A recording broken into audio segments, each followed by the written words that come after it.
Well, to help us explore the challenges of humanitarian aid following natural disasters, we welcome Kevin Conroy. He's the Chief Product Officer at Global Giving. Thank you for joining us. Thank you for having me. Now, the Nepalese government, it's short of water, food, electricity, helicopters, doctors. Like, where do you start? Given the extent of the devastation, what's most needed at this stage? Well, the Nepalese people have a number of needs right now. They need food, water, medicine, shelter, clothing.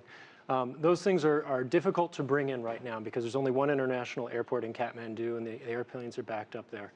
So the international community is responding by donating funds to try and help international aid organizations as well as locally driven organizations that are on the ground in Nepal to get the resources that they need to respond.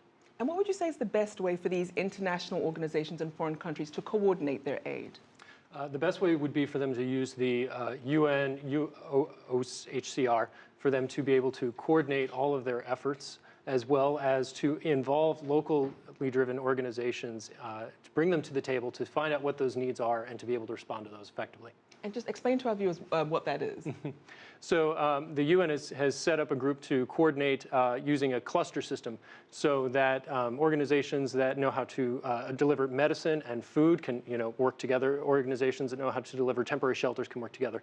So that a lot of these international organizations that are responding are aware that they are all coming into Nepal and they will try and coordinate their efforts.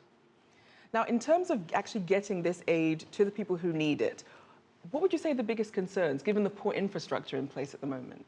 Certainly. I mean, as we've seen reports throughout the day, that even if you are able to get to Kathmandu, it's very difficult to get outside of the city and into these remote villages. So I think the first challenge will be for them to clear the roads and allow them to be able to get to there. And then after that, it's to really work with those local organizations and find out what those needs are. Some areas might need water, others might need food. And so it's going to take a very diverse response in order to be able to address those problems.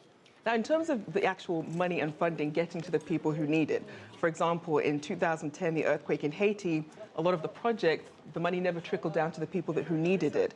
What would you say is the best way for governments to make use of the foreign aid to make sure it gets to those who need it? I think the best thing that the foreign governments could do is to work not just with the major international players that are coming in, which they absolutely should, but they also need to work with the grassroots organizations that are already on the ground in Nepal. They've been there for decades and they're going to continue to be there for decades.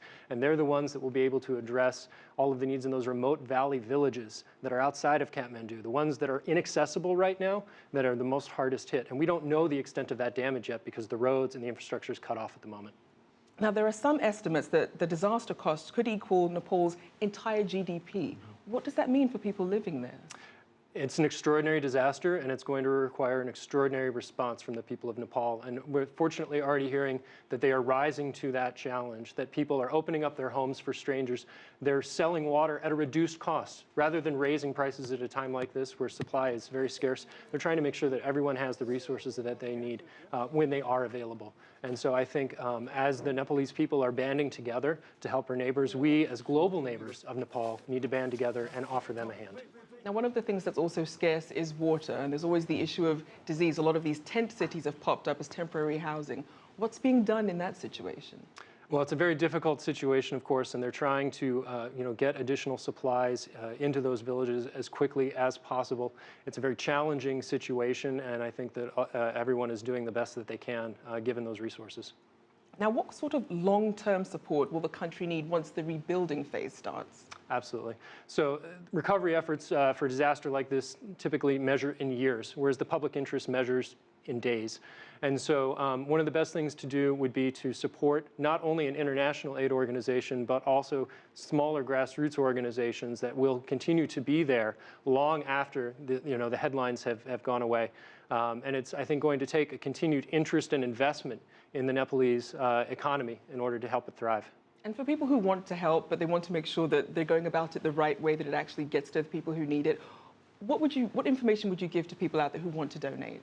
Well, I'd say you should, if you should give to an international organization that you trust, but you should also try and give to a local grassroots organization, and that's what Global Giving is able to help do.